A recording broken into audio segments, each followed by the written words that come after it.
Ladies and gentlemen, the show will commence in 5 minutes. While you are waiting, please hit the like button and share the video link.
Please like and leave a comment, and share this video.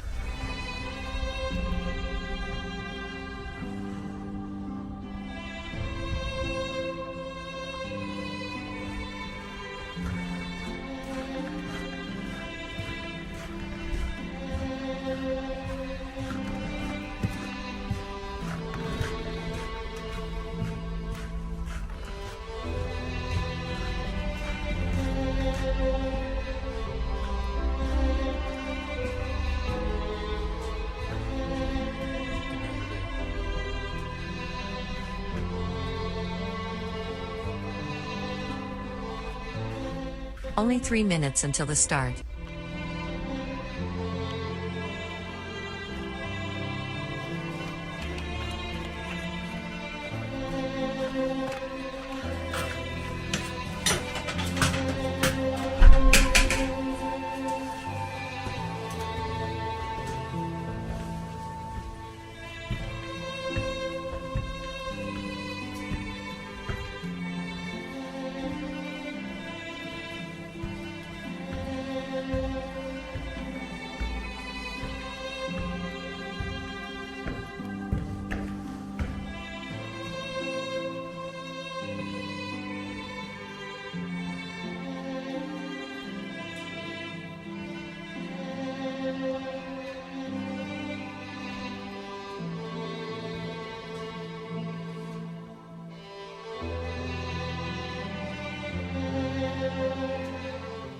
Only 2 minutes until the start.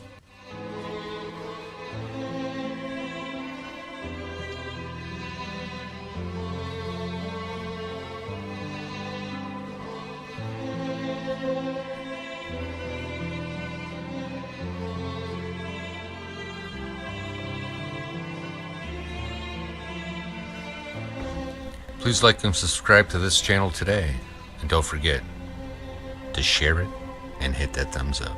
Thank you.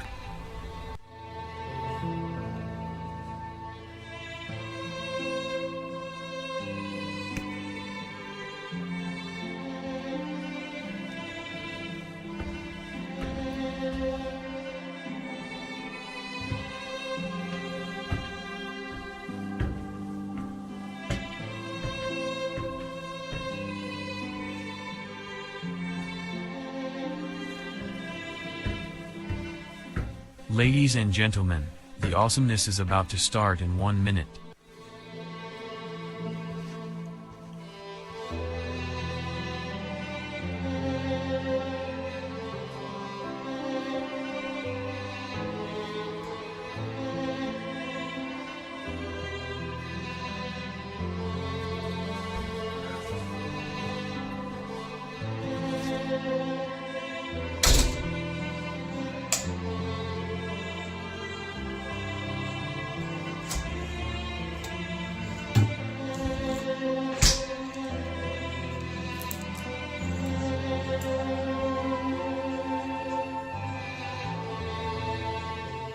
Ladies and gentlemen, the show is about to begin. Grab a drink and a snack, sit down and enjoy watching the show. Don't forget to comment, like the video, and share it to others. Hello, everybody. Welcome to live show number 40. We're 40. 40. Hit the big 40. Yeah, I remember that. And when was that? 100 A years long ago? time ago. A Yeah, long time ago. long time ago. And for our Russian-speaking viewers, we've got Russian subtitles again today. It's going to be a main feature on this show. And we're going to be added to RuTube shortly and a few other Russian channels. RuTube. Yes. Wow. So if you're a Russian speaker watching, tell your friends. Or say it in Russian. I can't say it in Russian. Oh, your friends, you mean? No, tell your friends. Говорит, I don't know, I forgot my pronouns. Your, друзья. There you go. Tell your friends. Okay. Let's start. Yes. Off to you. Okay. I got big, long Pass the baton. spiel of talking, so I don't know. I could, a lot of stuff, a lot of pages. And Before like I start, because I just told you I keep forgetting. We've got a radio station now. Yeah. I just keep forgetting. I think you asked me to remind you, and Yeah, I know. I forgot that. Okay, so we've got a radio station. It's been going now for 2-3 weeks. We've got 5,000 listeners a week so far. All it's playing is 70s, 80s, 90s, and plus, up to present music. No speaking, although it's live. It streams from the studio here, non-stop, 24/7, every day. And Good music, really. yeah. And if you type in HTTP, not with the S at the moment, semicolon / from the other side radio.com, it'll go there. So HTTP : from the other side radio.com. And there you go. Now I've remembered. Okay. I keep forgetting the last 4 shows. I keep forgetting. Anyway, I've done that. Go. Yeah, go. Go. Ready, go. Go. Okay. As you know, we're all watching what's going on in the world. You see these events occurring and escalating, one thing after another. The clock's ticking. Yeah, clock is ticking. And it's interesting to think of what might be in different people's mind. I guess it depends on what you're... Depends? Depends, yeah. Depends. Or it actually depends. It's You're like doing those, Bidenese again. I think there's some diapers in America called Depends. I don't know. But yeah, you got to watch, depending on what your, not nationality necessarily, where you're living, what job you have, and your income, all that sort of stuff. Everybody has a different, a different feeling of what's going on in the world. Like you might get afraid. You might sit there thinking, yeah, this is happening so you can make more money, and the politicians, they can get more power. But it's, like I said, it depends on your circumstances, I guess, is what it is. Person living on the streets may just wonder where their next meal's coming from and don't really care, and I know, like if there's going to be a nuclear bomb or something exploding, I guess maybe the person's troubles will be all over, I guess, at that time. Or you can go to Canada and get euthanized. Yeah, and just not have to worry about anything. If you're right? depressed. Yeah, or you can, like maybe some of these Wall Street people, instead of jumping out a window, they're wondering how much money they can make, Fly to Canada. Some they get ruined. You remember that a lot of them, I think there was, I don't know if they still do that. Do they jump out of windows, or I don't know, maybe they weren't jumping out of windows. Maybe they're getting pushed. A lot of them make that big fall from those high buildings or whatever when something goes wrong.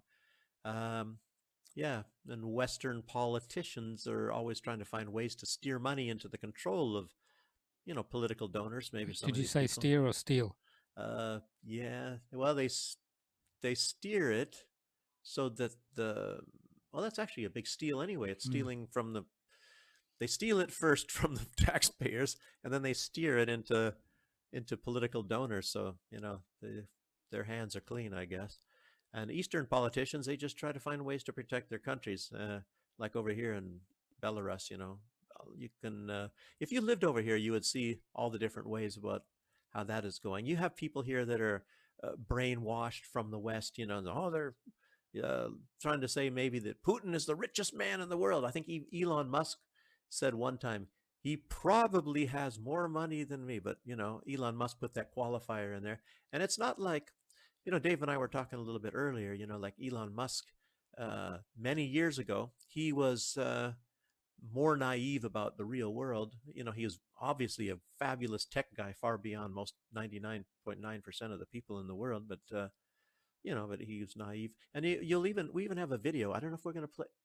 Do we have the one with today with Alex Jones and Tucker? Maybe we played that already in the past, where he's talking about Elon Musk used to be in one place and now he's changed, and he used to be kind of a leftist, you know, and he's getting more and more intelligent as far as how the real world works as time goes by anyway. And you know, Elon Musk is one to watch, and I'll be talking about Israel in a little bit, you know. But anyway, I'll get to that. So anyhow, anybody watching the show, you know, we kind of expose a lot of the Western politicians. You know, they talk peace, but they do everything to promote war and chaos and destabilization. And Dave and I know, and a lot of people that we've met here from the West that come and live in Belarus, we realize that the leader of Belarus, Lukashenko, one of his big attempts to do things is to create stability. And he knows stability, you know, especially in a country like Belarus, doesn't really have any natural resources. He just has human resources. You know, people have to work. And, you know, there's a big thing about that. He tries to keep people work. And in order for people to have jobs, you have to have stability. If you lose stability, you know, a lot of people lose their work and things like that in a country, especially like this one would be failed. We don't even have a port. You don't have a port, and then they cut us off. They cut this country off from passenger train travel going to and from the West. So they try to cut this country off in as many ways as they can. And they were paying Lithuania for port, but then they cut that off. So now that all the goods go to Russian port. Yeah, and they're trying to actually Belarus, and I'm not even sure. I remember seeing something here on television. They're trying to decide on where to have the port in Russia, but it's a long train ride, of course. And I think I don't know. I'm not sure where they're developing it. I even forgot the name of the town, so I can't tell anybody that, or the city where they're planning on Russian or Belarus getting their own area in some port in Russia. So, you know, that's... Yeah, they're developing that, aren't they? Yeah, but I can't remember where it's at. Maybe they're doing a few. I have no idea. But like, we shipped a container here, and at that time you could ship a container in through Klaipėda in Lithuania, and then it came here. But now all of that stuff is gone. So, but the Chinese goods still go out of here through Lithuania. They don't stop them. Really? Yeah, I think so, because they don't want to upset the Chinese at the moment. Are you serious? Because they hate the Chinese, the Lithuanians. Well, I think they're still doing it. Wow, that's interesting. I saw today Lithuania and Latvia are buying Russian grain again. Yeah, and I think they started in February, and I have some little statistics on that, how much and how much money is worth. I think Latvia is going to spend about 12.5 million. I think that's what euros by the end of this year. No, that was I think Lithuania. Latvia is like much higher. I think it's 38. I don't know. So we'll get to that. As my wife said, the Baltic states can't survive without Russia. That's incredible, and they're the biggest ones frothing out the mouth against Russia and Russians. I don't know about Estonia. They didn't mention. They just said Latvia and Lithuania. So, we'll get to that. Isn't the president's husband in Estonia got a big business in Russia, making lots of money? Yeah. He was involved in, and still is. Yeah, and making a lot of money from Russia. And I guess it was, you know, people turned out and called that hypocrisy. Everybody else is supposed to stop, but yet, you know, he was discovered to be doing, you know, good business in Russia. Yeah, but anyhow, we'll talk a little also about Olaf Scholz. He went to China. Sausage. Yeah, liverwurst sausage head, egghead, or whatever they call him, you know. I don't know. But he went to China again. I think it's his third or fourth time or something since he became chancellor, seeking to change Xi's stance, or China's stance of neutrality, and instead joining the West in undermining Russia in order to secure a big win or a strategic defeat of Russia. Isn't the plane trip to China from Europe now 4 hours longer or something? Can't go over Russia? have to go around. I didn't even think about that. I Hmm. wonder. Yeah. I remember that they. Western wonder how airlines they have went become there. very uncompetitive because the Chinese ones and all that can go straight across Russia. Yeah, But the like Lufthansa, blah blah blah, they all have to go around. and British Airways around. Yeah, he went on an official because it said Bundesrepublik Deutschland, didn't say Lufthansa or anything on there. I wonder if they Still allowed have to him. go around. Nope. Really? Yeah. Wow! Oh wow! So he must have, you know, stayed a night in Dubai or something like that, like a lot of people are doing now lately. Yeah, but anyway, So if you're in the West and you want to go to China or the Southeast Asia, fly with an Asian airline. Thai Airlines, China, yeah, the Ni Hao go straight Airlines, across Russia. Ni Hao Airlines, good Quicker, pay. cheaper.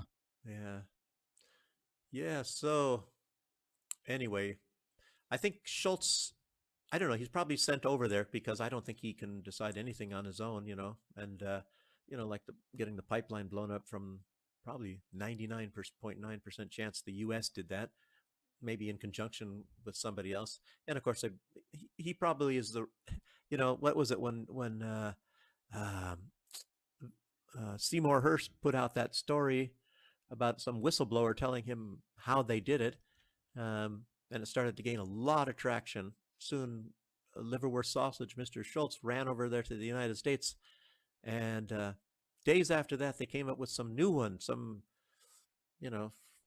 Something was published in a German magazine. I think it was Der Spiegel, and of course, all this sort of stuff that it was a woman and a bunch of guys in this little boat, and they went out there and they put the charges on the pipeline, and they're Ukrainian.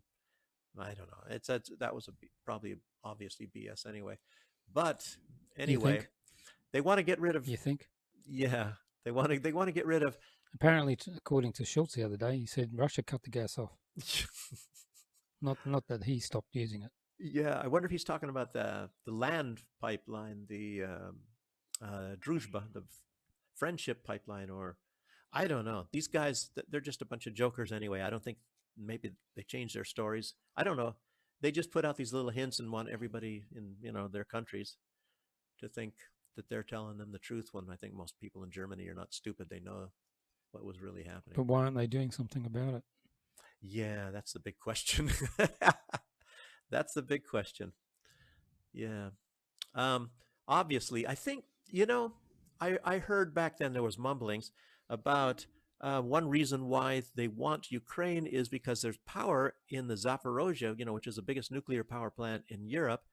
And Germany is cutting out, if they maybe have already cut out all their nuclear power plants. And they were supposed to be getting energy in the future, from Zaporozhye, when they shut down all their nuclear power, and they were going to get, the power from Ukraine. I think that was part of the deal.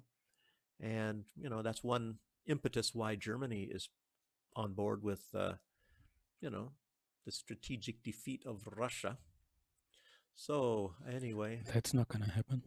Yeah, obviously not. Yeah, the Ukrainians are flying drones at the nuclear power plant again. Yeah, I think we talked about that even a couple of days ago.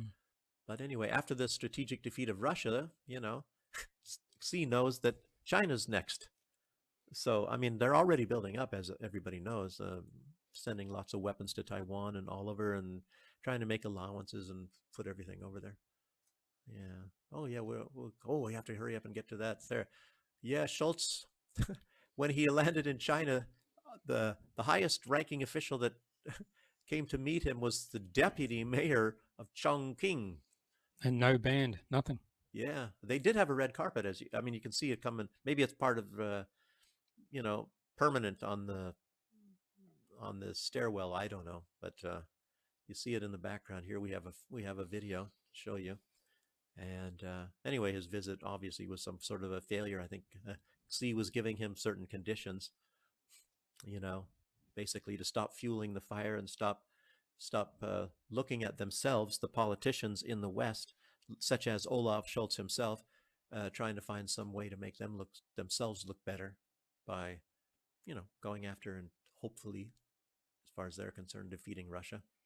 So here is our video. This was, I got this from Mike Jones' Telegram channel, the foreign agent. So just so y'all know. Go and subscribe to him on Telegram. Yeah, Mike Jones, great guy, great guy. He's, talks out of Russia, believe it or not. He's also done work on RT. So, He went to watch the World Cup and stayed there. yeah, I think the Irish Partisan, also in Belarus, he came here for soccer matches and fell in love with the place too, right? Originally. Don't know. Yeah, I think I remember him saying. Have to ask him when he comes on one day.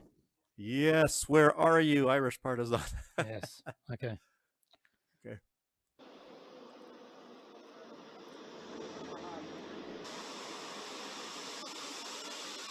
Bundesrepublik Deutschland. His 3-day visit to China. At the invitation?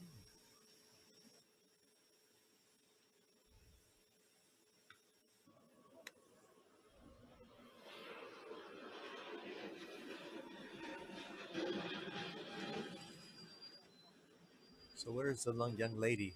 Oh, he already shook hands with the deputy mayor? Yeah, already happened. Oh. Yeah. Cursing in German. Looking. Huh? He'll be cursing in German. Yeah. Schweinehund! Mm. Yeah, so let's see. But you have some other leaders, of course, in Western Europe that are actually very good. We have, everybody knows already about Viktor Orban of Hungary. And, in the recent, who's not been there for that long, we have Robert Fico from Slovakia. And he is a prime minister that cares about, truth, justice, the future of his country and his people. And more than he cares about sucking up to the United States, NATO, global hegemony, and WEF and all that kind of crap. So this is him here, a picture of him. There's some other pictures. He also is against putting Ukraine, and he said he will block it. He will block Ukraine going into NATO, at least for now, until they start threatening him. I think they were threatening Orban, right?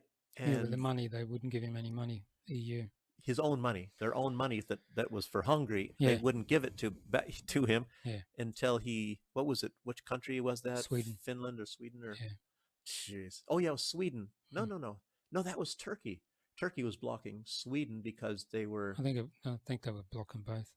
Yeah. Anyway, But blocking one country. Yeah, but anyway, he's Fico's not against Ukraine joining the EU, and actually Putin's not really against it either. But NATO, that's a completely different story. However, that's a good tactic. Let him join the EU after all this is finished. It'll just drain tons and tons of money constantly into the place. I tell you what, Ukraine has always been nothing but a drain on the Soviet Union, Russia, whatever. I don't understand it, but here they have fabulous soils. Yeah, well, probably a lot of them are gone now. Well, will be gone with the radioactivity now, but and they were gifted all these factories built by the Soviet Union and nuclear power, everything, and they've always been a basket case, which is very strange when you have everything going for you. I don't know if it's the ideology that has always existed there for, I don't know, quite some time. Management, bad leaders. Yeah, well, obviously that I because this stuff doesn't really come into my mind, but it's obviously corruption. And even the people that say they like Ukraine have at one point in time also admitted that Ukraine is probably maybe the most corrupt country on earth, or at least one of them, most corrupt country in the EU. And but I'll tell you what, maybe the US is worse. But I think they do it legally. My US. Yeah. Well, they make it legal retroactively or at the same time while they're stealing the money or doing whatever they're doing, But they're an exceptional anyway. The exceptional people, as Obama said. But I think I'll tell you what. If Ukraine joins the EU, not NATO, if it joins the EU, and remember there was always this. It's like a sneaky way of actually getting into, like, say, not necessarily NATO, but a defensive alliance, and be used against Russia. Because if you think about, there was some talk about creating a NATO army, a NATO military in the past. And, they're all for it. I think even Borrell is for that. And of course, van der Leyen, she's for any kind of war, any kind of hostilities or genocide or killing or things like that. she was the defense minister of Germany before she got into this person. Some I think on some sites they call her a gynecologist. I don't understand. Is that what she learned? I don't have any idea. Ursula von der Leyen. But anyway, I think they would create something. Say they can get rid of NATO and then have an alliance, because a military agreement through the EU, like a EU military, and then start pumping Ukraine up with weapons again. There's tricky ways that they can do this stuff. Of course, the United States can then have a what do you call it? Isn't it against EU agreement. rules to join if there's a border dispute inside your country? Well, So you just I know it was NATO and probably EU as well. You just keep that going. Yeah, I don't know. And look at like Bosnia. They're trying to let Bosnia in too, right? And there's a border dispute. Yeah. I don't know. Maybe they decided they're gonna, I don't know, get rid of the laws. But talk about sneaky. They always change the laws. Yeah, well, that's the rules-based order. Yeah. Is there are no rules for certain people, or I don't know what the whole deal goes. But we have another sneaky guy. We have Macron. Just a photo, of Macron in France, and he's, sometimes the guy is straightforward, and sometimes he's a sneaky guy. He was being sneaky. Remember when he wanted to? I think he said he wanted to join BRICS, or he wanted to attend BRICS, or be some kind of a member of BRICS. Trying to spy on them. And of course Russia and I think China, they didn't fall for that. What the guy's made of. But these Western politicians, they're always dishonest, and they serve other masters rather than their own people, of course. Really? Yeah. Rather, or the interests of their country. As we all know, most are seeking to gain or hold a high position in government, and anybody that seeks to do that, I guess connecting factor or bridge, if you want to call it, that you have to support is Israel. And Israel's not the power themselves, but they're the bridge to power. And as we all know, and like even in Hollywood, as we've seen in government, and it's very, very, very rare that anybody in most of these Western countries ever get anywhere unless you're pro-Israel. That is, and most of them all know that. So, that's why everything passes that goes through Congress for Israel. And, we could talk about what that's about. Well, let's talk about it right now. Zelensky. And as we also mentioned this on the roundup, the news roundup. We just started that 2 days ago. Yeah. Well, yesterday and today. Yeah, and I listened and I said, oh, yeah, okay, then we got to mention it specifically what that's about. And the AI woman, she mentioned that... the AI woman. Yeah, in different words, of course, that old Zelensky is being a crybaby because he wants Congress to conduct business the way he tells them to. And he doesn't like the fact that Speaker Johnson has separated the vote on aid between, what's going to go to China and what's going to go to Israel and what's going to go to Ukraine. He wants it all in one because anything with Israel is going to get approved. And if it's just a loan for Ukraine, there's a chance it might not pass because there are people that don't like to throw money, into a black hole. Yeah, into a hole of fire, a black hole with a fire down below. And knowing... I'm just putting up the news roundup. I'll keep the so people can just have a look what it's going. Go ahead. Yeah. Anyway, the amount of members will not send, a lot more money to Ukraine because I think it's just, like I said, throwing it in a fire. That was loud. And speaking of a fire, what about the plant that caught on fire in Scranton, Pennsylvania? Yeah, it makes ammunition for Ukraine. Well, not anymore. Well, I guess it still does. It. Who knows? It's probably just some little fire, and I don't know. Got a video. Yeah. Just grabbing it. So you want to show that one? Yes. Yeah. There we go. Oh my God! Okay, it's happening. Everybody, stay calm. What's the procedure, everyone? What's the procedure? Oh my God! Okay, it's happening. Everybody, stay calm. What's the procedure, everyone? What's the procedure? Stay calm. What the heck is that all about? I don't know. Gosh, They fucking go. I'd hate to have them in a war situation. Oh my God, there's a bomb that exploded 100 miles over that way.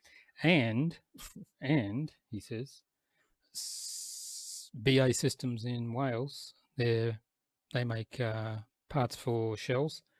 They had an explosion as well today. Ooh, an explosion. That sounds more probable that something could happen. Yeah, rather this than a fire. this woman isn't shouting, so this will be. Oh my! Oh, okay. Okay, here we go. Some breaking news from southeast Wales. We understand emergency response teams are attending the scene of an explosion at a munitions factory in Monmouthshire. Fire and rescue services were called at just after 10:30 this morning following reports of an incident at a site in the village of Glascoed belonging to the defence firm BAE Systems. It's understood a full investigation has been launched and an incident control post has been set up. We will keep across this incident throughout the afternoon and bring you more on this. Yeah. Yeah. Okay. Yeah, but yeah, Macron. I don't know. Instead about the fire, let's just go back to Macron. I was talking about him.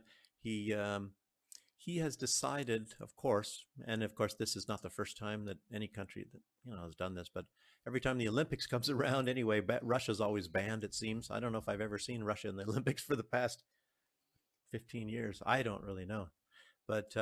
Yeah, he said best way to get rid of the competition. Yeah, I know, and I was thinking that's why they're doing that. But we mentioned even the last show that even nasty Germany under Adolphus Hitler, he didn't ban anybody. Mr. H. Yeah, and he even welcomed the French. He welcomed everybody. It doesn't matter your skin color or nothing.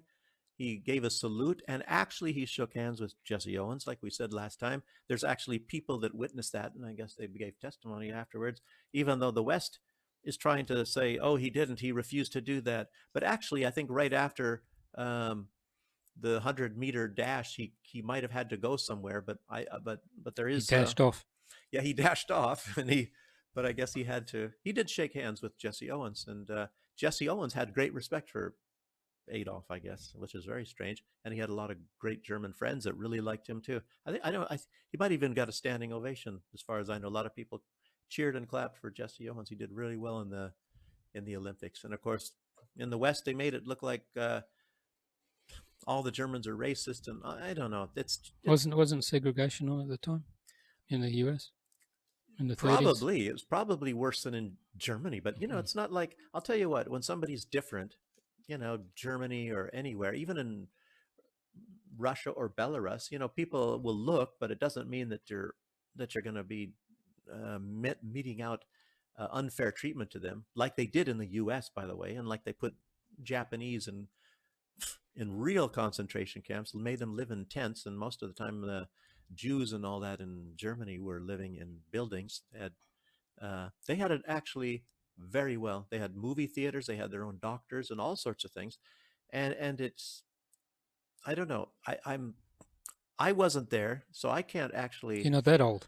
Yeah, I'm just a little bit younger than that. So I don't really know. I'm starting to disbelieve most everything that comes out of the United States or the West anyway. Fake history and fake this, everything's faking out. So, but anyway, Israel is not banned in spite of what's going on in Gaza. 33,000 dead, mostly children. But of course, Russia is banned.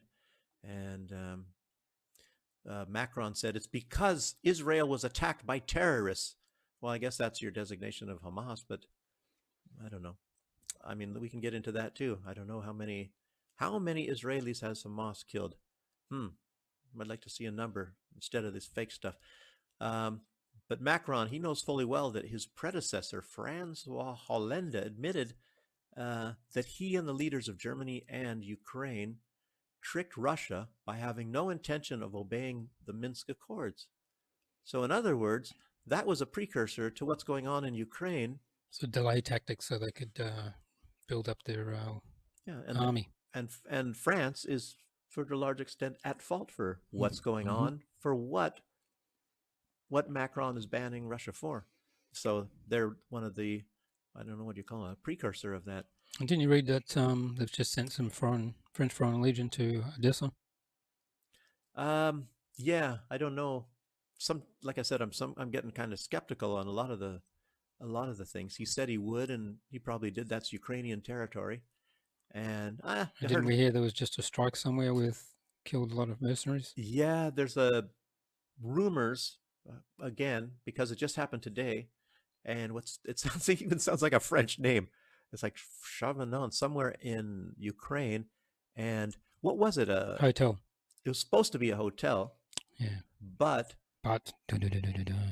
yeah, as you pointed out, and you of course zoomed in and all that, and other people are noticing, they had army beds in there. There's bunk beds in all the rooms. Yeah, bunk beds in hotels. In hotels.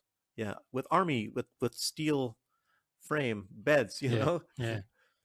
Jeez. Apparently, it was full of military. Yeah, and I think they had pictures of like lots of guns and cabinets. But all the Ukraine shrills are saying it was civilians, of course.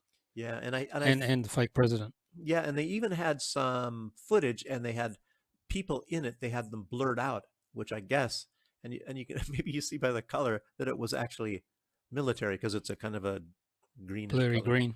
Yeah, I don't know. And they said, no, it was civilians, Russia bombing civilians. Could be aliens, green aliens. Yeah, because I've heard that at least in my day they were one from Mars. They were green. Yeah, I don't know. Yeah. That's how they got the dollar, Yeah, the greenback. And that fake president was going on about it today as well. Yeah, and I replied to her with those photos. Gosh, he's actually really, Dave is tearing up the site. You guys maybe should want to. On X. Yeah. Who are we talking about? Tikhanovskaya. Yeah, fake president. Who's actually, she's in Canada now, you say? Huh? Yeah, she flew to Canada. Isn't that weird? Who's funding her? You can go, yeah, you can go across the border without a job and eat a lot of food and travel the world. Put a lot of weight on. And she goes to Brussels and all these other places too. Yeah. She's always sitting behind them, and I was like, what the heck? Flying everywhere. Yeah, so I don't know. Who funds her? Yeah. I keep asking. She doesn't reply. Never answers. No. I said, a bit of transparency, please. Yeah. No answer. Yeah. Yes. Still hasn't blocked me. Yeah. It's very strange. I'm tempted to try to find out that site and go there. It's on Twitter. I'm not on. XX. Yeah, I'm not on X. I should do that. Yeah. But anyhow. Irish Partisan has a go at it too. Oh, yeah. Should we say that online or what? He lives in Ireland. Oh, yeah. Okay. Yeah. Okay, that's right. But anyway, the Minsk Accord didn't mean anything to France, and of course that's one reason for the military operation. And we all know that Poroshenko, the leader of Ukraine, he was laughing and saying that West Ukrainian children, which I guess if you would be having schools in basements. Yeah, well, they wouldn't even be having schools; they'd be cowering in their basement. But if you think about West Ukraine, and if he says those are his own people, bombing your own people, anyway, he says West Ukrainian children will enjoy going to school and the university, and then on to the university, while the Donbass children and people will be spending their lives cowering in their basements from our bombs. And they killed up to 14,000 people with their bombs bombing East Ukraine. From 2014 onwards.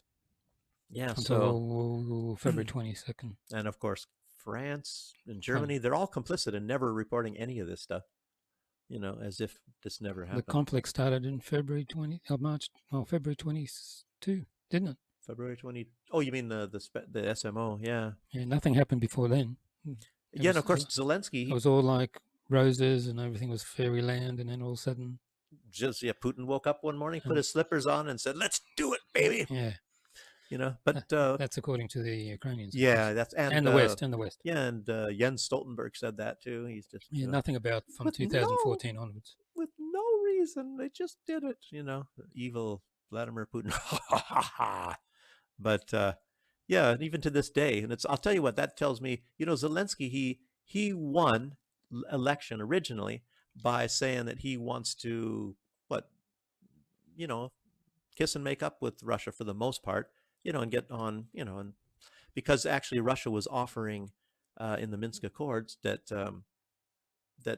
Donbass stays as a part of Ukraine. And yeah, but anyway, that tells me that Zelensky's probably not really in full control because, the bombing of all these places, it just continued. It just kept on going and it still goes to this day. As a matter of fact, it's expanded into Russia, into parts of Russia.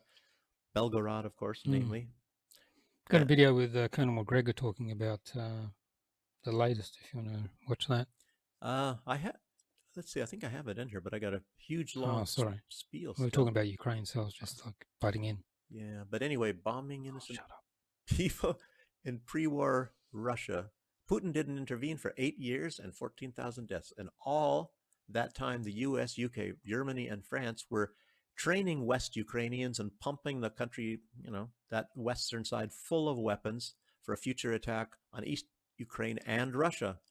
Many in the West have admitted they were building an anti-Russia. And of course, that's the word they often use. Anti-Russia is what they were trying to make Ukraine.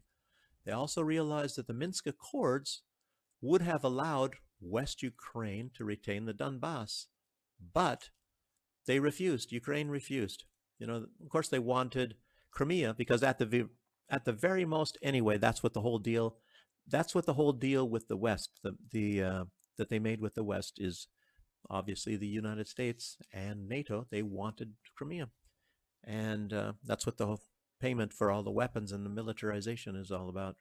So anyway, that's my theory, and I'm almost 100% positive I'm accurate on that. And we may hear about it in 10 years when they actually release all this stuff. I'm surprised Colonel McGregor and a lot of other real military experts are not even talking about this.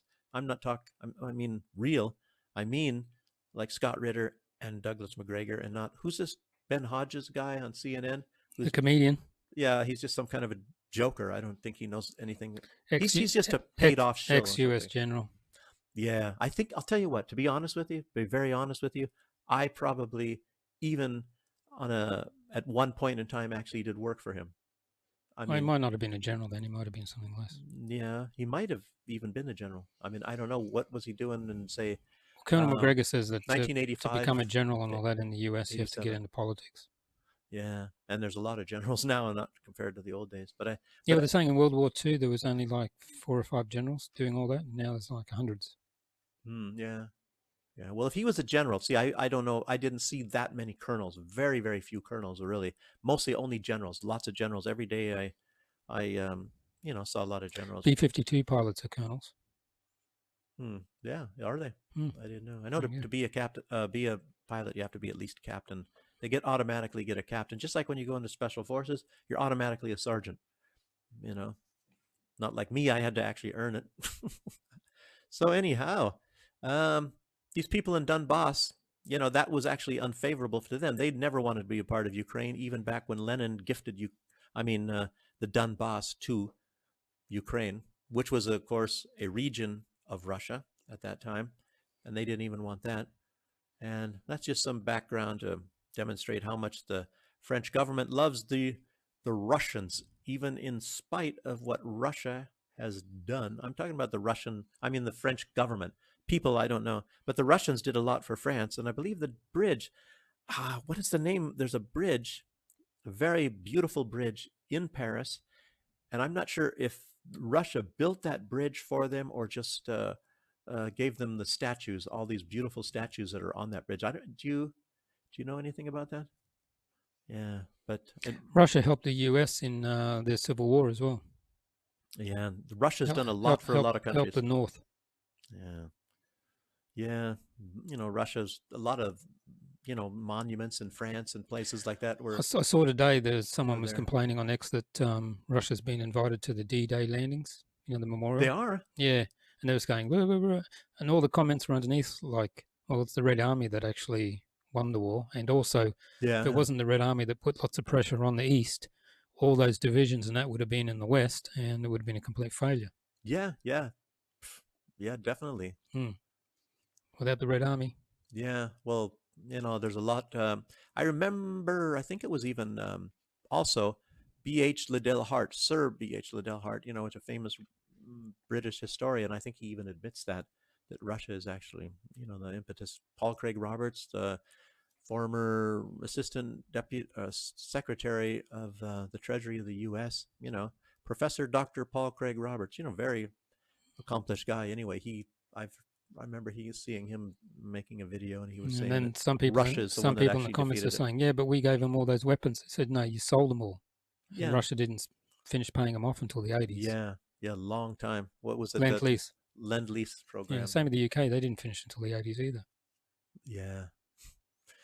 Yeah. I think the Saudis are still paying for the Gulf War. But look at Israel. They get free. They get it all free. They get all this stuff as a loan, and the United States government just says, "Oh, you don't have to pay us back." Incredible. And there's also you talk about some of these beautiful things in the West that Russia contributed. There is, I think, the most beautiful crown of the Queen of England, what she used to wear, is actually a crown from Catherine the Great. And I've heard Russians say they stole it. The UK stole it. Of course, they're going to say, "Oh no, that's one of our crowns." But you see, there's old paintings and things of Catherine the Great wearing that crown, and then now all of a sudden the British have that. Isn't that strange? Like maybe they have a copy. I don't know. Yeah, but anyway. History often repeats itself. Now we see the West wants to not only steal Russia's dignity, but also allowing Russia, not allowing Russia into the Olympics. And they want to steal its assets too. It's not the first time anyway that they do stuff like that. There'll be a big blowback if they do that. Yeah, that's the only reason why they haven't done it yet, but they're saying they're going to. Well, the US wants it done because there's hardly any of it in the US. It's all in Europe and England. So if it happens, then no one will trust those two places to put their assets there anymore.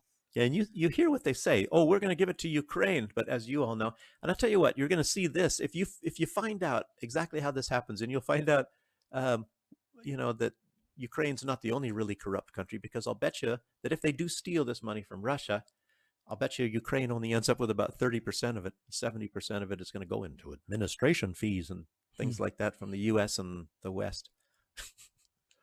And so I don't know. What happened to all the gold from Iraq? Oh, administration fees, and the gold, from Libya. I wonder what happened to that. Jeez. What about what was it, Mali? I wonder they probably, I don't know. They had, what they go where the gold is at, I guess. The United States and France mostly. As far as Macron, France has also asked for other countries to bring in security because they haven't got enough people for the Olympics, huh? And they're thinking of making the opening ceremony private for security reasons. Oh, that would be very nice. Cardboard cutouts in the stands. Yeah. Jeez, I don't know. Well, I tell you what. How about stop invading countries and beating them over? Then you wouldn't have problems. And they even screw their own people over. Look at all that. They need all this money to invade all these, to make all these bombs, and eventually, who pays for it? Oh, the taxpayers. So that causes something called inflation, and that doesn't make people very happy. I don't know. You can put it in a big circle. Everybody, who has a working brain can figure out how it's going on. You just need a little bit of a coaxing to say, well, yeah, I guess where do you think that inflation comes from? Well, it comes from spending. I don't know. Anyway. Printing money. Yeah. But as far as Macron and the corrupt West, and certainly corrupt leadership of the Olympic Committee, they think, you think back in history when Ukrainian government's predecessors in Germany in 1936, the predecessors of the Ukrainian government, which was the Adolfs of Germany in 1936, they welcomed all countries to compete. France. When did it all start? The 80s, didn't it? Was it 1980 or something, the first one? When I started doing all that? Because I guess Russia, you mean? Yeah, because Russians went into Afghanistan, invited by the government, and that's when they started those boycotts. Yeah, I'm not sure. Maybe it was in the 80s. I remember that, and it's like, wow, that was really shocking. They're starting to turn cultural events into political events, I guess. But yeah. Anyway, he's at least straightforward in his animosity towards Russia. Macron, globalist agenda such as the WEF and the U.S. government. He's loyal to them. Yeah. So, but talking about the WEF, there was some, I guess, tweet put out by Jackson Hinkle. I'm not exactly sure when this was. Somebody sent this to me, and I was also hearing, Klaus Schwab says, that Vladimir Putin, he was one of our young leaders, along with Macron and Trudeau, and we penetrated all the cabinets. But anyway, here's, Putin, apparently what he says is World Economic Forum founder Klaus Schwab is a globalist terrorist who is holding humanity to ransom. Their new world order has failed and their days are numbered. Apparently Putin said that, huh? That's not very political hidden speak, is it? Diplomatic. He actually came right out and said it. So, yes, Russian, there's another one. Let's see, all these events that the West wants you to see and some to ignore, such as whatever Israel is doing in Gaza, and like what Ukraine was killing all these civilians in Donbass. Oh, you don't see that. Don't look over here. There's nothing to see here. Pay no attention to that man behind the curtain. Look over there where we're telling you to look. Evil Russia, evil Iran. Even though nobody died in that attack by Iran, but yet it was evil, right? Not one.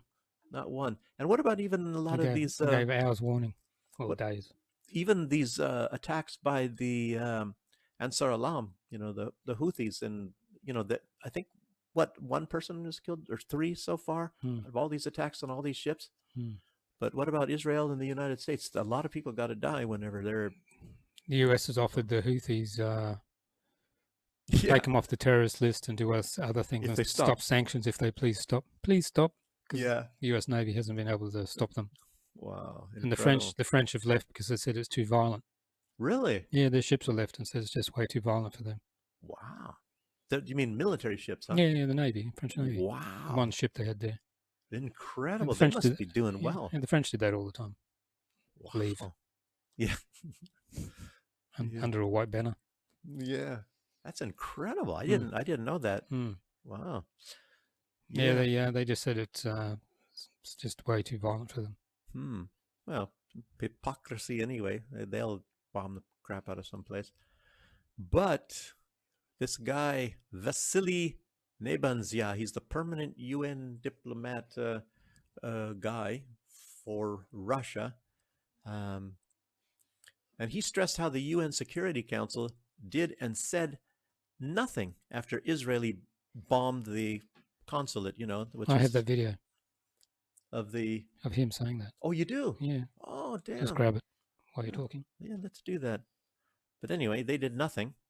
And then all of a sudden when Iran retaliates, which they have a full right to do, and I guess Israel calls this, of course, Israel has the right to defend itself, but I guess Iran and nobody else does. Only the United States, maybe Great Britain, and Israel. Israel always says, oh, we have the right to defend ourselves. Even if we weren't attacked, we have the right to kill anybody, and we call it defending ourselves. But anyway, let's see this video first here. Federation. Malta. Madam President, we listened very closely to the statement made by the Secretary General. We also noted, Secretary General, the fact that yesterday you instantly publicly reacted and condemned the actions of Iran. It is regrettable that, unlike the meeting today, you did not propose to brief the Council on the 2nd of April, where, upon Russian initiative, an emergency briefing was called to discuss the Israeli strike against the consular premises in Damascus.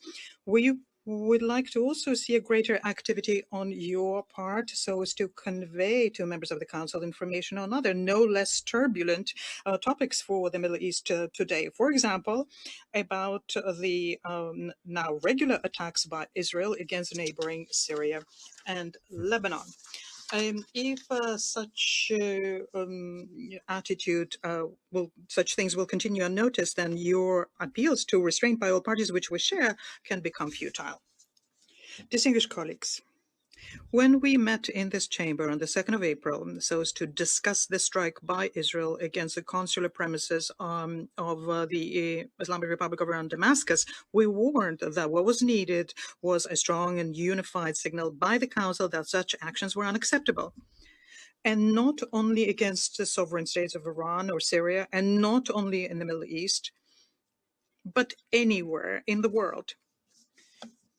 We called upon the colleagues in Security Council to clearly and unequivocally condemn such reckless steps to make sure that they don't get repeated.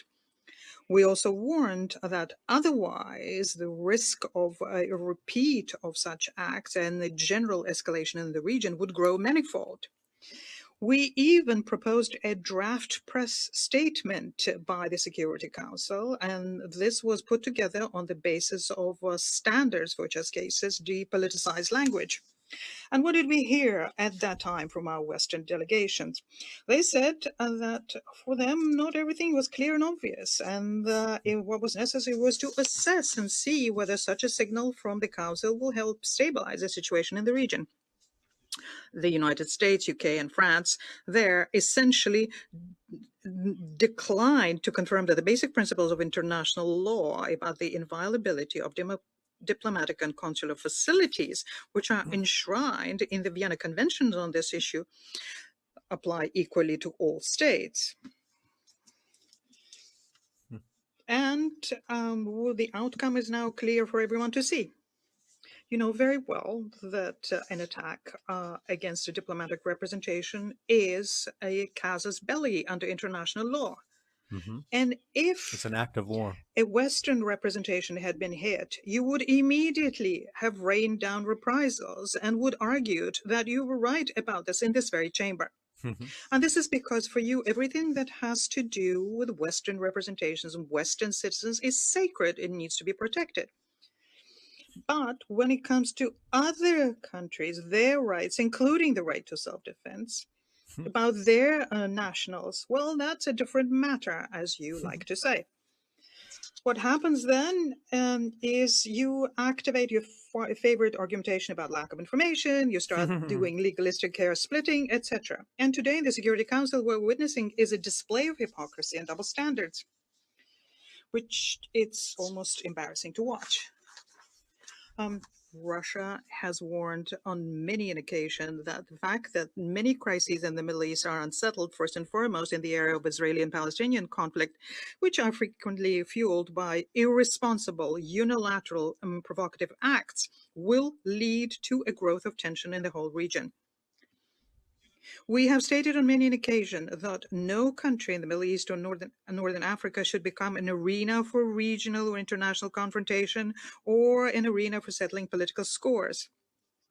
What happened in the night of the 14th of April did not happen in a vacuum. The steps undertaken by Iraq became a reaction to a disgraceful inaction by the Security Council. In a reaction to an egregious attack by Israel against Damascus, and not the first one, because Syria is constantly being bombarded by Israel. Many of you today did not find the courage to state clearly that the outburst of violence in the Middle East is developing against the background of an operation which is lasting more than 6 months, is unprecedented in terms of the number of victims, an operation conducted by West Jerusalem in Gaza and West Bank. And this is despite an unambiguous demand in Security Council Resolution 2728 to cease fire immediately. Such silence about the deep root of the crisis is unacceptable, we think, especially against the background of the tension surrounding Iran, which is fueled by the US and other colleagues, and the fact that Israel is not complying with the Security Council resolutions is an obvious disrespect shown to the Council, to all of you who are here in the members' seats, and a complete disregard to the decisions made by the Security Council. And non-compliance with Security Council decisions is not something that one should get away with, and it's fraught with sanctions against the violator. Madam President, we recall very well the dangerous escalations in January 2020 when the region was on the brink of a conflict as a result of an illegal elimination by the United States on Iraqi territory of Qasem Soleimani and a number of other Iraqi officials. But Washington did not draw appropriate conclusions from that, and as a result, the reckless acts undermining stability, security, and sovereignty of regional neighbors of Iran are continuing. We call on all involved in the incident, all parties involved in the incident, to exercise restraint under the extremely tense situation on the ground in the Middle East.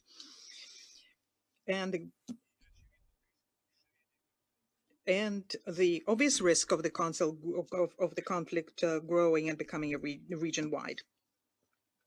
We expect that the regional states will resolve all of the issues they have using political and diplomatic means only. We also think it's important to make sure that the constructive international players assisted in this matter. The spiral of a confrontation and bloodshed must be stopped. We think it's urgent for the entire international community to undertake all efforts necessary to de-escalate the situation. Otherwise, the region could become drawn into a vicious cycle of mutual attacks and violence. In this regard, we note the signal set by Tehran that they do not seek a further military escalation against Israel. And we urge West Jerusalem to follow suit and reject the practice of provocative use of force in the Middle East, as they are fraught with extremely dangerous risks and consequences for the whole region, which is already destabilized as a result of intensified Israeli-Palestinian confrontation. I thank you. Well, of course, Israel does that because they have the backing of the United States. They can do anything to anybody they want to do, and they don't have to obey any laws. There is no sanctions ever against Israel, and yeah, that's basically what he is saying. It's so, yeah, and attacking a mission is a cause of war, and in other words, Iran has the right to respond, in which they did in a very lightweight, didn't kill anybody, anything like that. And now Israel wants to attack Iran again, and it's like, anyway. But anyway, you know how that all works, everybody out there. As the clock ticks, you know, we see what the West has been doing and calling it by a name. It's called democracy. This is democracy, people. You know, we have a video. It's called Democracy. I call it Democracy at Work. I don't know, something about democracy anyway in the video. Is there music with this? I can't remember. I think there is. We have to make it silent Just for our YouTube service. Yeah. Okay. Yeah. But anyway, it's mostly just the images and the, you know, and you got to read. It's going really fast here, so. And of course, yeah, Yugoslavia is not mentioned, and other events. Look at what all these nice democratic movements. That's democracy at work, everybody. In the USA mostly. I think they're all US, not just Western things. That's why you don't see Falklands or anything like. You know, in the Falklands, the Israelis were giving or selling weapons to the Argentinians against the British. You know, they when I was in the Caribbean, they just released some papers in England, and that was in there. And yeah, and there was a book even by, I think, the late, oh gosh, what is his name? Now I can't even think of it. Anyway, a Pulitzer Prize-winning journalist. You know, they were using that as middle grounds. They were sending weapons to the Caribbean, and you know, Israel was, and then on to South America and things. Millions of lives, billions of dollars, all in the name of democracy.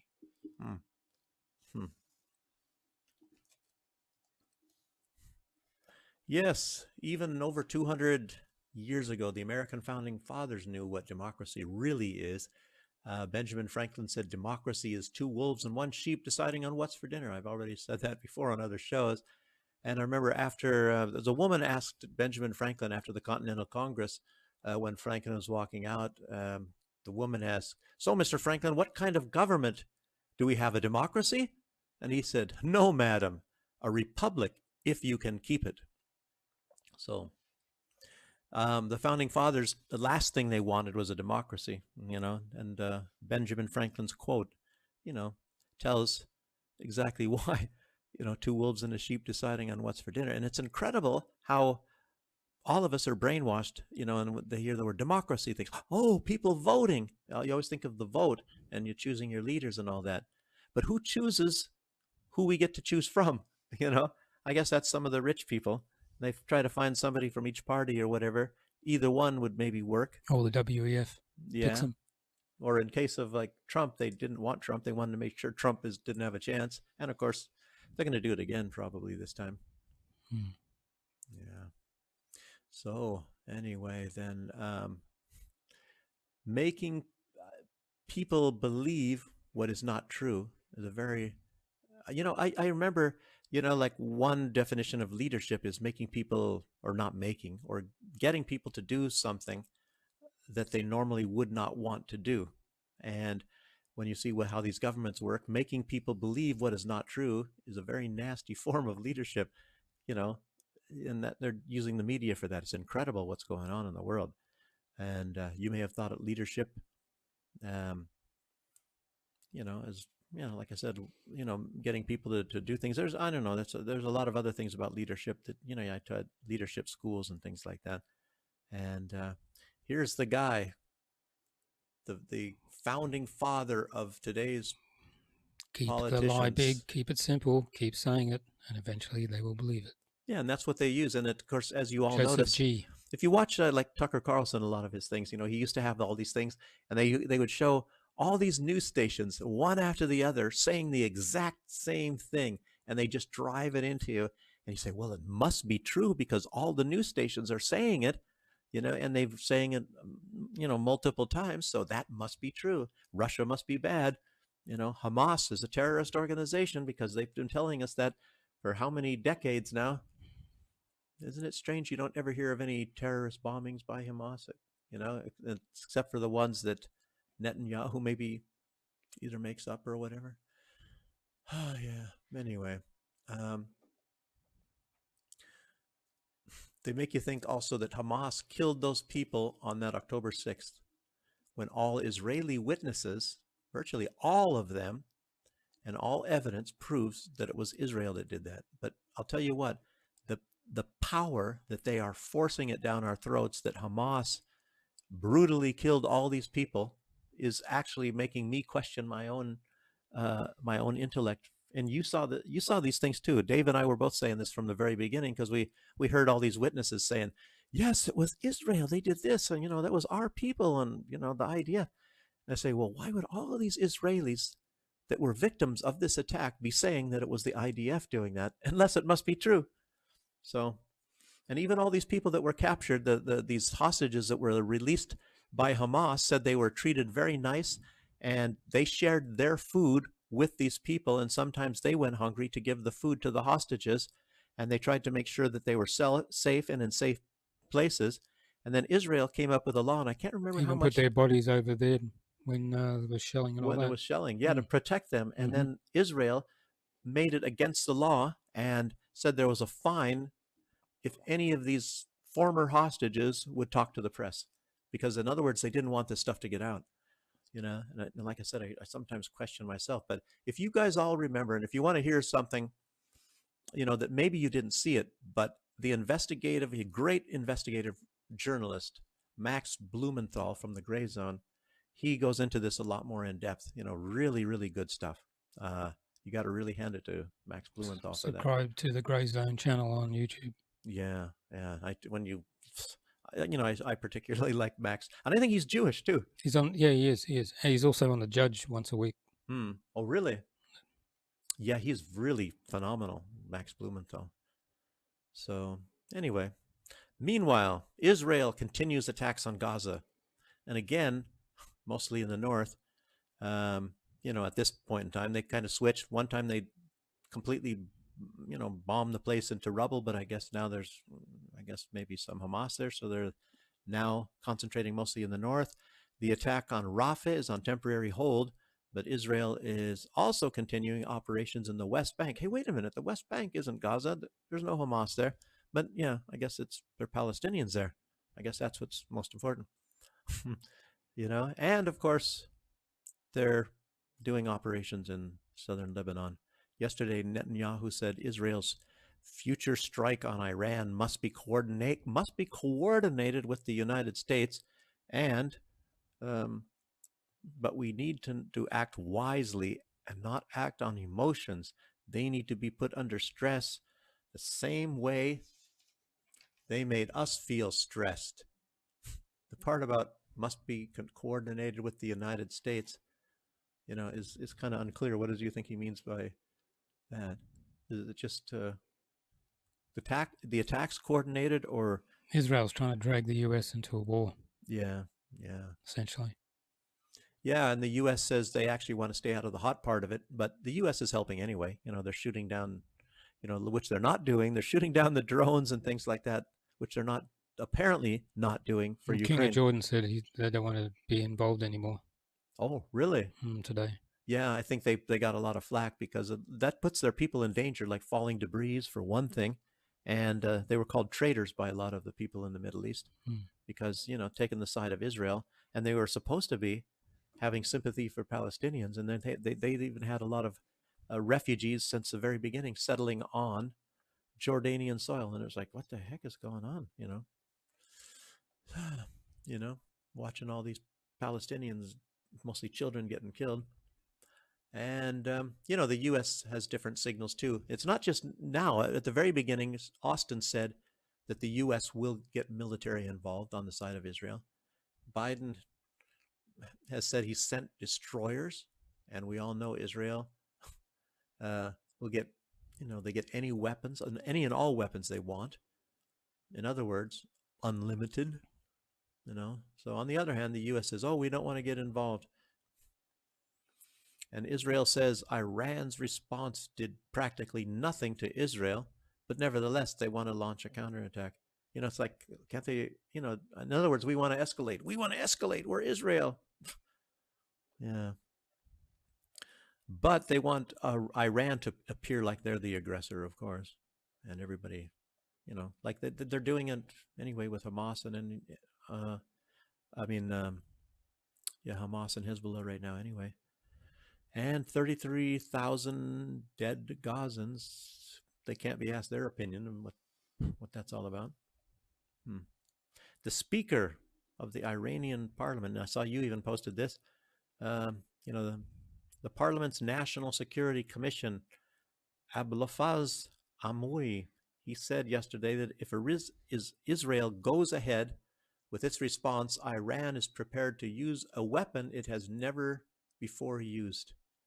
And whatever that means, I don't know. Maybe they didn't use any of their hypersonics on Israel this time. I don't know. Maybe. But we have a propaganda video, and there's some young Israeli girl showing, you know, what she says is part of a missile, and, you know, anyway, she says a lot of Israeli propaganda, like Iran was targeting Israeli civilians. Strange that none of them got killed, and they must have. And all the targets were military. Yeah. Yeah, it was mainly that base where the F-35 well, just like Netanyahu, she's lying, you know, like brutal killers, they're killing, like, I don't know, Ukraine does that too. Putin came and killed everybody on his own with his bare hands. Same thing. Okay. Behind me is just a fragment of a long-range Iranian ballistic missile carrying over 400 kilograms of explosive that was fired at Israel last Saturday night. Iran launched over 120 ballistic missiles on Saturday night, targeting Israeli civilians and IDF bases. Yeah. It is only thanks to the precise defensive operation of the IDF and the seamless cooperation with our international partners that we were able to intercept 99% of Iran's launches, among them over 170 explosive UAVs and 30 cruise missiles. We remain prepared for any future threats we might face, and we will not allow for Iran's disregard for human life to affect our people or the security of the Middle East. As if you care about the Middle East, except for dominating it and the safety of their people, and the, you know, Iran's disregard for human life. Are they the ones that killed 33,000 innocent people in some week since October in Gaza? and kill people every day also in the West Bank. And who's the, and I don't know, how many people is Iran killing? Zero. Zero? Yeah, but that's not propaganda. That's all the truth, right, that she was in. That's incredible. Yeah. I guess Iran's just a bunch of bad shots anyway, didn't they, you know?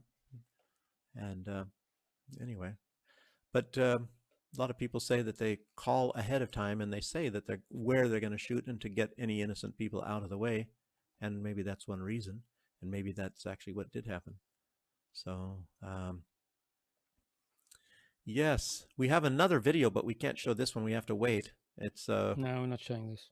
No, on YouTube. we have to show that on Rumble because it shows you what Israel did to children who are not alive anymore just today. And that shows their regard for human life. Children, by the way, is their prime target. So, anyway, more about Ukraine. We have that Colonel McGregor.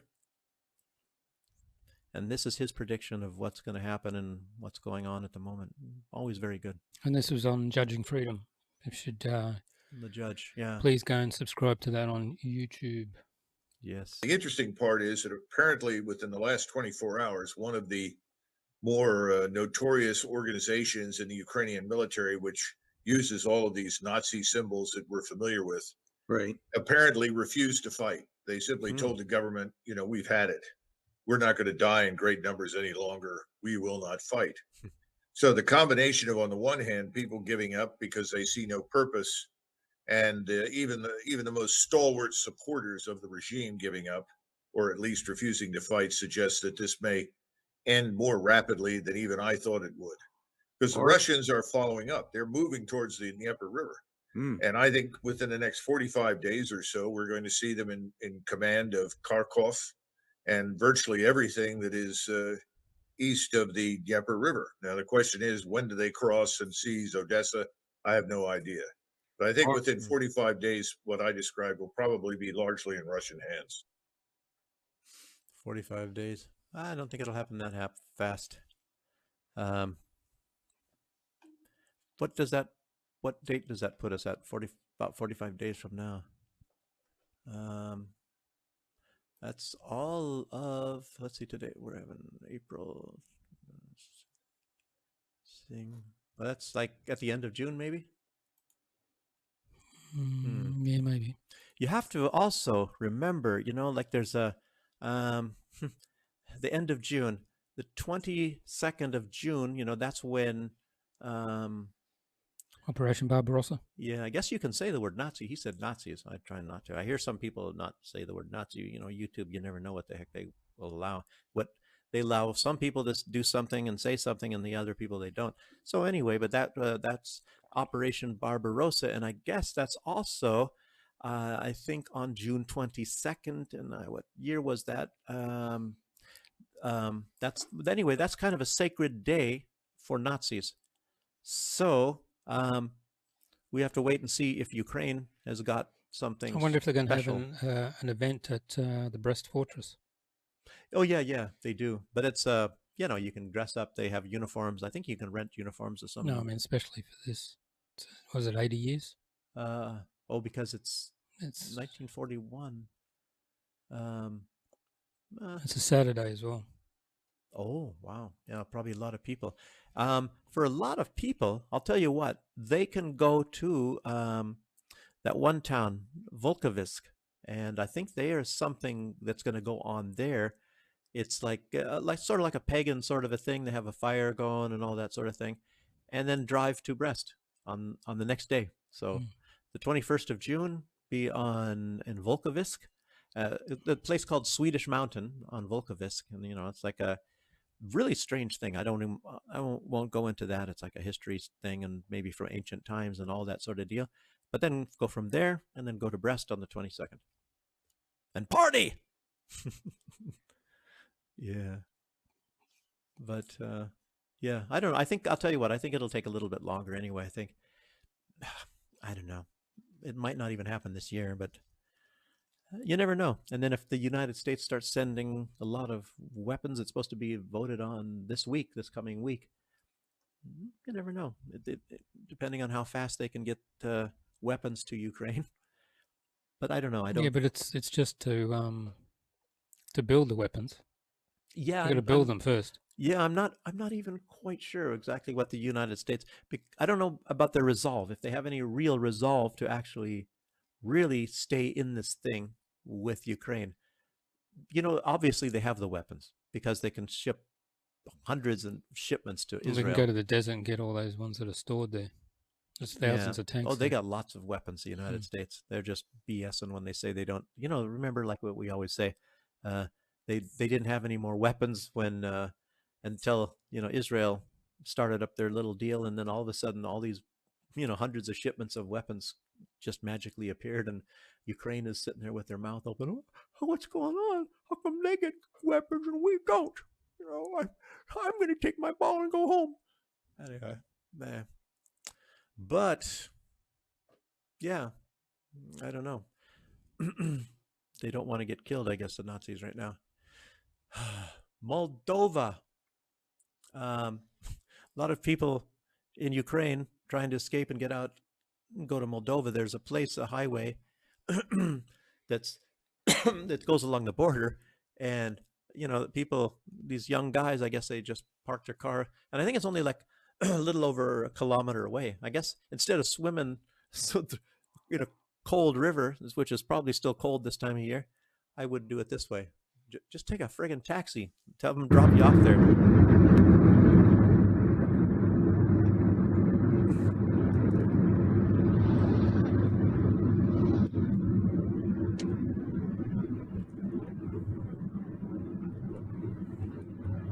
Maybe they're berry picking. Yeah, they're berry picking somewhere, right? Yeah. Yeah, they went. The berries are better in Moldova, I think. So that's why they're there. They're coming back. They're coming back. You know, they're going to go to some of these recruiters, you know, that dogpile them in the back of a van. So, you know, but there's one guy, at least, and his friends, that he doesn't have to worry. His name is Oleksandr Slobozhenko, not Shenko, Zhenko. And this is him. He's a blogger. And he was determined to be unfit. Anyway, this is a picture, and then they have a video of his lifestyle.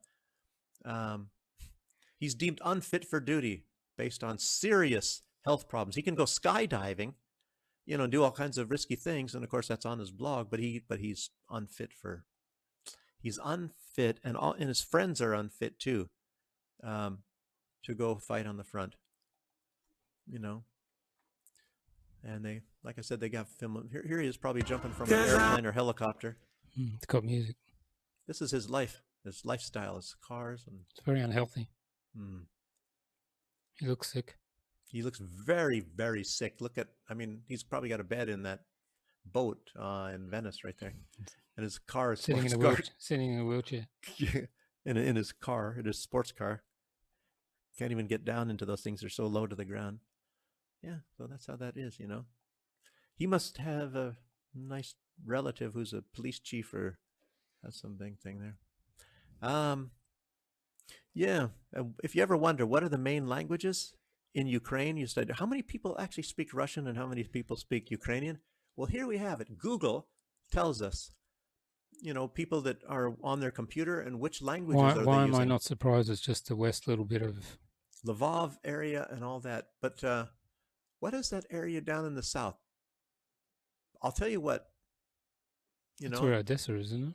Actually, that's, I think, the Transnistria. One is on a little bit to the right. That might be the Romanian side, and then, but look there's a little sliver that comes down in between them, and then there's one on the Hungary side. But Kherson, and you go a little bit further. Transnistria, of course, they don't show. That's on the other.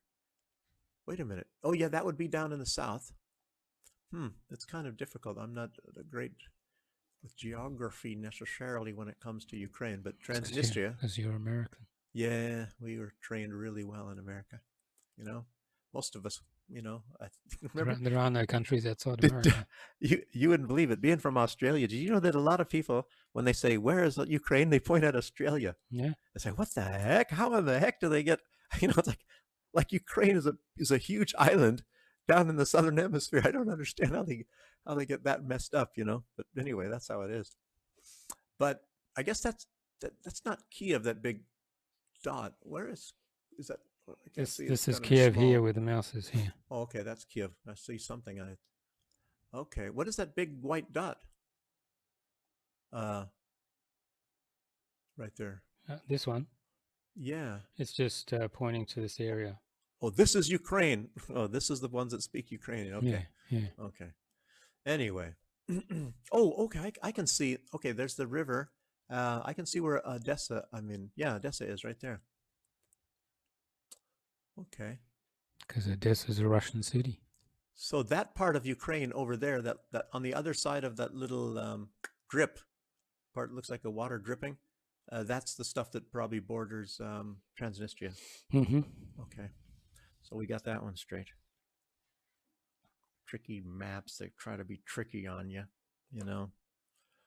But yeah, in some economic news, it seems like we were talking earlier about the grain, the biggest Russia and Russian haters, the EU, in the EU, the Lithuanians and the Latvians, at least. Like I said, you know, we didn't see any mention of Estonia. They've begun importing Russian grain. The company that reports this is a EU company. It's a EUS Eurostat. They reveals that Lithuania in February imported 12.2 thousand tons worth of, you know, $2 million. They said dollars. And Latvia imported 58.8 thousand tons worth $10.6 million so far in 2024.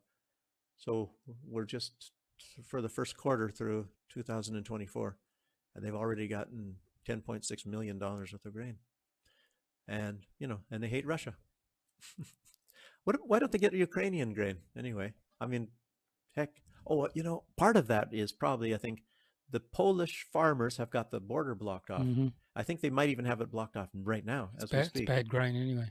Yeah, it's bad grain. They say that it's low quality. It's I don't know if it's got sicknesses. It's got chemicals in it and everything. And Ukraine is supposed to be such a great agriculture place. I don't understand that. Anyway, bad management again. Yeah, bad farming practices. And you were mentioning something about farming in Belarus, about the future. What was that? You Lukashenko, talking about? Yeah, they're trying to get more people, essentially. Trained people. Mm-hmm. They said they need more people that know what they're doing in farming. It's not me, because I was in tropical farming and coffee and all that. But you know, if you know how, like cattle and you know, animals, farm animals, and maybe grains, potatoes. They have a lot of potatoes. He said he wants to fix up the pig industry here as well, make it more modern and more technology. Yeah, I know he was doing that with what do I say, milk, dairy. Dairy industry is advanced, and there's I know a lot of like Germans. They went to Russia because they had videos and said, "Oh, it's much better over here." And of course, the animals are less diseased and everything over here, and the grain, your seeds are not GMO like over in the West. So there are some advantages, and I'll tell you what, land is much cheaper over here, especially farmland, than it is in, say, Germany. You can forget it over there. It's real expensive. So a lot of you people, if there's anybody out there, if you know of, say, Dutch farmers, Belgian farmers, German farmers, French farmers, all of them that are getting really sick of what's going on over there, we don't have those riots and protests and things over here. They might just want to look into Belarus. So just let them know. Family orientated. Family orientated. No woke agenda. Yeah. No LGBT agenda. That's right. In fact, that's they just signed a law that's now been equated with pornography and bestiality and all those sort of necrophilia things. And all that kind of stuff. Yeah. Oh boy. So you can't bring fake rubber titties and you know, if you're a man and stuff like that, and come over here and set yourself up. Again, the fake president wants all that here. Yeah. She wants to destroy this place, eh? She keeps asking for sanctions, and people in the comments, like myself, keep saying, "Well, you're destroying want to destroy the country. Yeah. You're just a traitor." And then she wants to also bring in the Ukrainian, the Orthodox Church of Ukraine, rather than the Ukrainian Orthodox Church. So she wants to have the fake church come here from Ukraine. Well, she's a fake president. Yeah, I guess so. Fakes, gravitate to fakes. You know, they've got a fake parliament as well, fake ministers. Oh, really? Yeah, She does, huh? Yeah, there's a couple on X, and oh, you mean I leave comments on that as well. Do you mean that she meets with or something like that? Yeah. Fake cabinet. Oh my God, they're really taking that seriously, huh? I wonder what they're deciding. And you see yeah, what's her name? Navalny. She got Time magazine, one of the 100 most influential people. A lot of people were putting underneath, well, did know escorts were influential. Yeah, and it makes you wonder, how is she influential? Who did she influence to do what? I don't understand that. Yeah, exactly. Again, picking someone fake. Yeah, it's just to give her attention. What happened to the fake president in Venezuela? What happened to him? Juan Guaido. I don't know. I think maybe he just faded out, because now I think the United States needed oil, remember? So they said, okay, well, now we can recognize the guy who's actually is in charge of the oil. So, I don't know. They seem to pick a lot of fake people. Like, oh, you're the president now. What? Yeah. Now I don't know. But if you want to take, it's sort of like, but I don't know. We have, what do we just showed democracy in action, didn't we? Because there's 2 democracy ones, but no, we didn't show anything. We just showed the map. The map. This is the next video. Oh, is this in Belgium? Yeah. This is Brussels. This is democracy in action. This is what I called it, democracy in action. This is freedom of speech. This is a conservative group. They paid these things. Nigel Farage is there. Viktor Orban is there, and these people are just having like a conservative political meeting, and you can go watch if you want to. Farage was speaking when they came in and shut it down. Yeah. Here they show that, and the EU didn't like that. They don't like something called freedom of speech. It's not their version.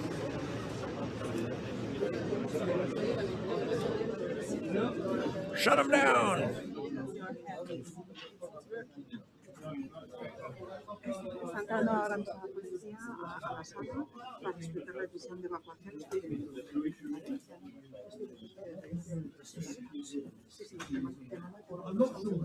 Those police don't look very frightening to me for some reason. I won't make any big discourse or anything. I just give notice. Don't come in you come here. Okay, I don't come to your scene to give the decision. I'm not involved. Okay, I'm done playing. Thank you. Okay, I'm done playing. Thank you. Now we're going to start cracking some heads. Get elected to Brussels, right? As MEPs, on a very, very strong ticket, who within 2 years have changed their views. This is a very intoxicating place in every way. You're made to feel powerful. I mean, the guys will tell you, chauffeur-driven cars, champagne receptions. I mean, it really is. So I wonder if they told him to get off the stage or something. Incredible. Yes, that's democracy in action. Freedom of speech, everybody. It's like, what were they doing? Planning on attacking Iran or something? No, that's allowed, attacking Iran. Wait a minute. But no, they were planning on, I don't know, on being bad boys and girls. So, yeah, but I guess even Alexander De Croo, who is Belgium's prime minister, he also said it was very unacceptable for them to be doing that, to be, what I mean is breaking up that conservative meeting. Terrible. And Russia announced just this afternoon they're pulling their peacekeepers out of the area of Nagorno-Karabakh, part of you know, like what do you call it? Armenia, Azerbaijan, but actually now it's part of Azerbaijan as of a while ago anyway. So, and remember, we just had last show Samantha Powers talking, you know, basically about how they're going to woo Armenia, and of course, you know, this is just part of it. Russia is pulling out because, and even the people of Armenia don't like their leader, this Pashinyan. So there's music there. We can't play it, huh? No. Yeah. Well, I don't even know if that's really Russia leaving, but it's just showing. They got Russian flags. Yeah. Well, it's Russian vehicles going somewhere. But anyway, Russia's pulling their peacekeepers out, and I wonder how that's going to go So over. after 3.5 years, wasn't it, or something? Yeah, I don't know. And the prime minister or the leader of Armenia says it's because they weren't doing their job. But I guess if you ask most of the people of Armenia, they'll say that the prime minister, Pashinyan, he's not doing his job. You know? And Putin says that a lot of Russian peacekeepers died, you know, trying to hold the peace there. So I guess that's what's not doing their job. So I put this map here, and that area is the area. It looks like it's fully inside of Azerbaijan. And then here you have Azerbaijan on the, you have to go through Armenia to get to that other part of Azerbaijan. You know, you would think that they just come up with some other different solution and everybody. Big tunnel. You know, it's kind of like Yugoslavia or even you can do like Switzerland, you know, but you have to have, you know, the West going in there and telling people like Azerbaijanis or Armenians that the Azerbaijanis hate them and the other people hate you. Israel did all that kind of stuff too. They're like getting people to fight against each other, and then sometimes they can go in and take up the resources or do whatever they want to do, you know, get their way. Yes. Yeah, but anyway, on Thursday, the United Nations Security Council will vote. This is obviously probably a practice. It's not going to bring anything about. They're supposed to vote on whether to allow Palestine's bid to become a full member state of the UN. And of course, this is just like the one step through the Security Council. And 9 out of 15 members, you know, temporary and permanent, have to vote in favor of it. And I believe, you know, there's France, the UK, and the US, and one of those is going to veto it, of course. So I don't know, does this come up before this vote to allow, you know, Palestine to become, and Israel got in because they made certain deals and then they didn't fulfill the deals. So they actually, you know, what did they say? It had sanctions or Indian givers. Resolutions. Indian givers. Yeah, no, I think it's resolutions and they didn't obey them. So they're in violation of those. But, you know, Israel can do anything they want to do, as everybody knows. Yeah. So anyway, if it gets approved in the the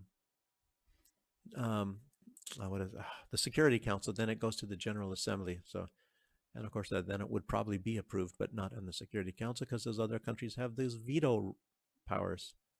Expect the U.S., France, or the UK anyway to veto it. And some of the last things that I have here, I just saw a hidden message from, not that, that's actually a video I put up, but it's not the one. It's, I don't think I have any more videos, but this was a hidden message. It's not even on there that, that Washington voiced through Harry Potter, Kuleba, excuse me, from the foreign minister of Ukraine. Too bad I didn't have a photo of him. He said, "Why should Ukraine heed U.S. requests when they fail to supply Patriot batteries?" In other words, it's like a blackmail thing. And I'm wondering what requests the United States is holding Ukraine to do. So anyway, but a Patriot battery is worth $1 billion, and he's asking, I think, for 7. So whatever it is, it must be worth $7 billion of the request that the United States has been making of Ukraine. And I'm wondering, what are they doing or supposed to do for $7 billion? So, yeah, that has to equate to at least 1 billion anyway. One Patriot battery.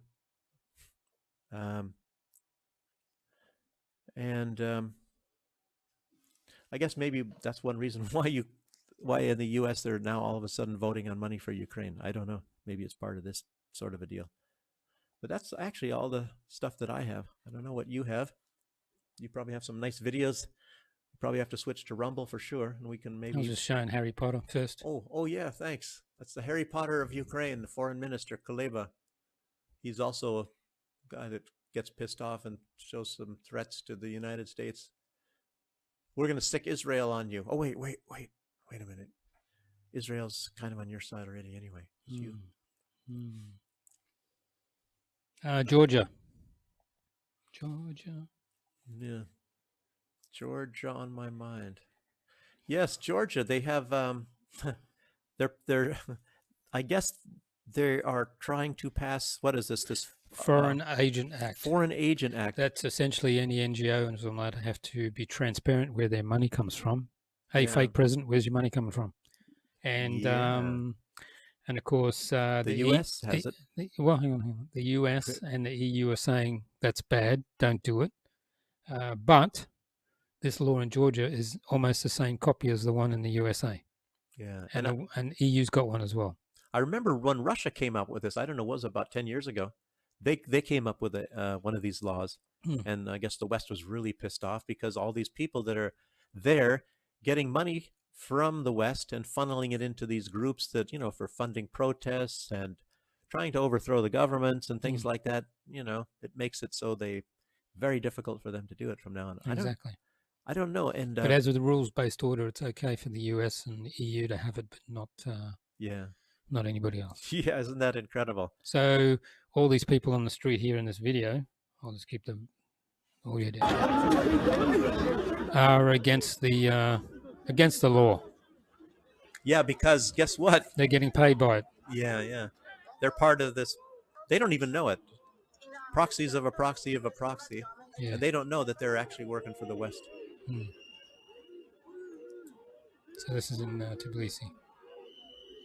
So if this law actually goes through, which I don't even know, because I would think that the government of Georgia is tied more to the West than Russia. I don't know.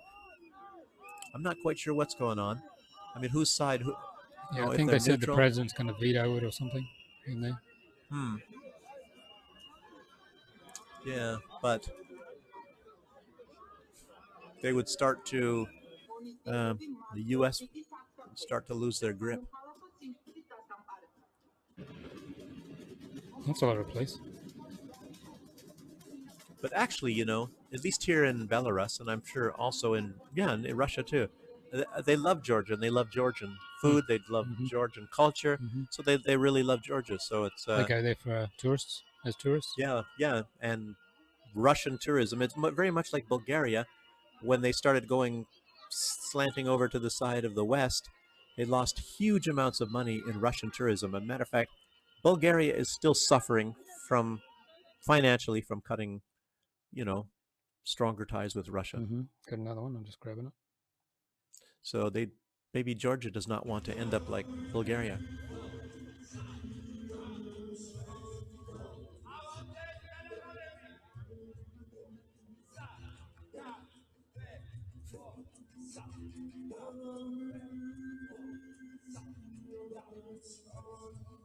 Wow. All these people are manipulated by the West. Music's good, though. Got to have music. Yeah, and you have to have good music. And you have to have someone to die as a martyr in each of these color revolutions. It's in the playbook. Yeah, YouTube isn't going to mind this, are they? No, it's just a protest. Hopefully it's not a song. Oh, yeah, I forgot about the song, Forgot about the song, people. Oh.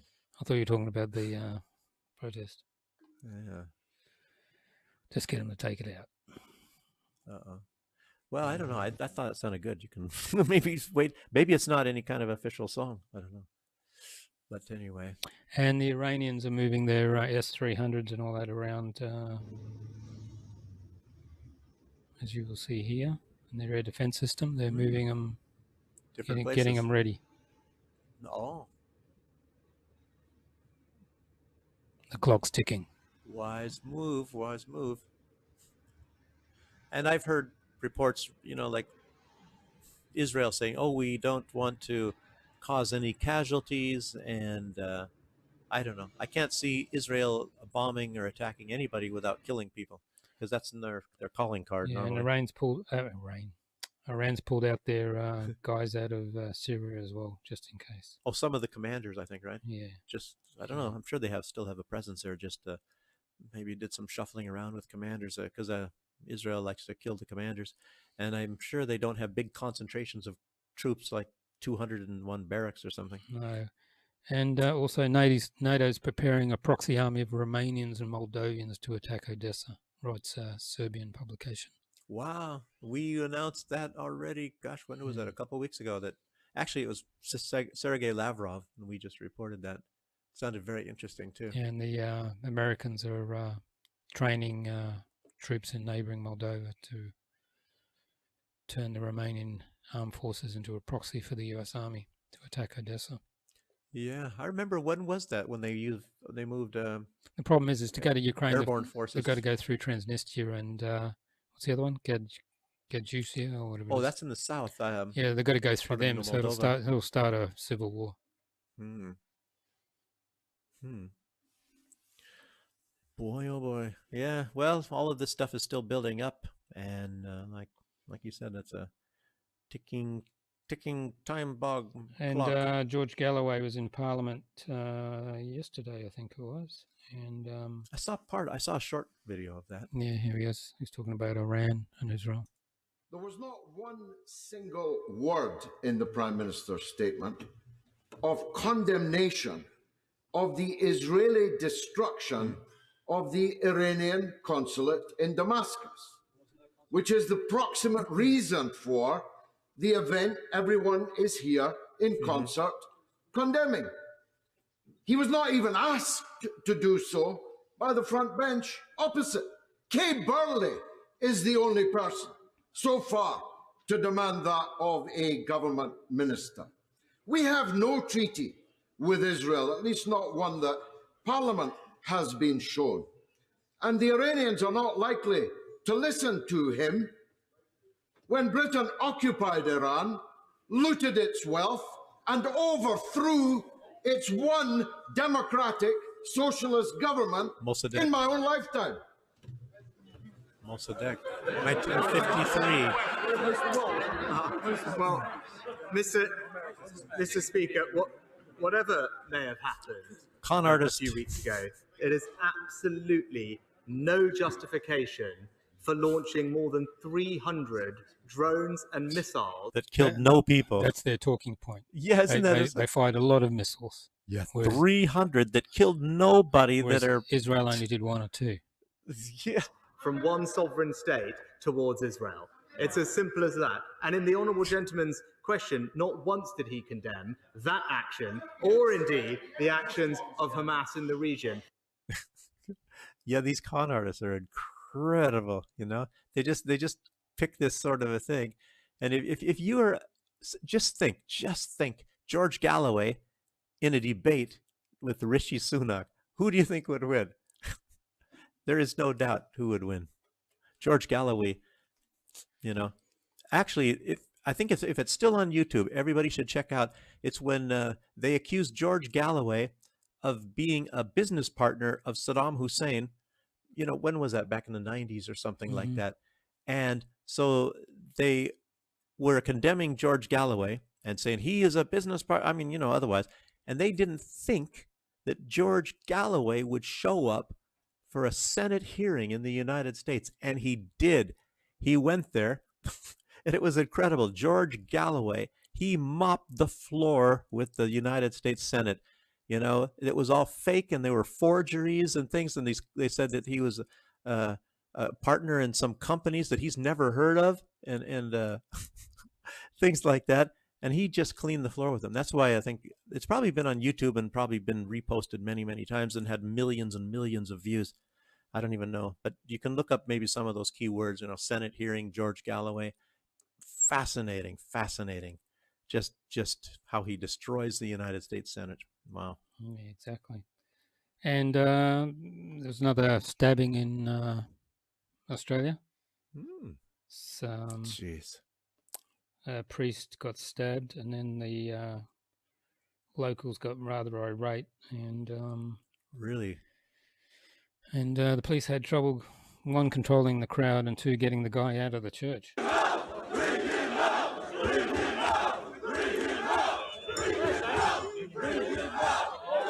Are they saying bring him out? Yeah, the guy's inside the church. They probably want to kill him, don't they? Yeah. Wow.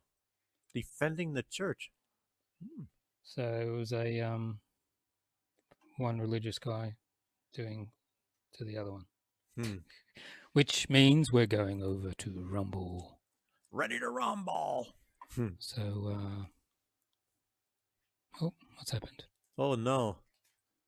Hopefully we didn't. No, I just think there's no graphic. It's dark. I can't see anything. Yeah, no. I will find it. Where's the light switch? Okay.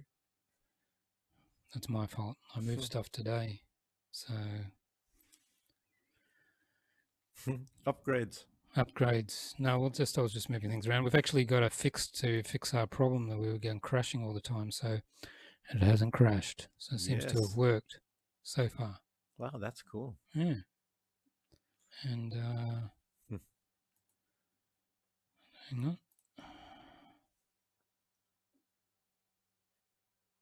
Can't find the Rumble one, but we'll use this one. Test pattern. Remember that? In the old days? Test pattern? Yeah. Okay. If you're on YouTube, I'm just about to post in the chat the link to Rumble, and if you can come there, and or you can put in HTTP, not S, HTTP :/ from the other side video.com or HTTP, not HTTPS, :/ from the other side live.com, and that will get you there.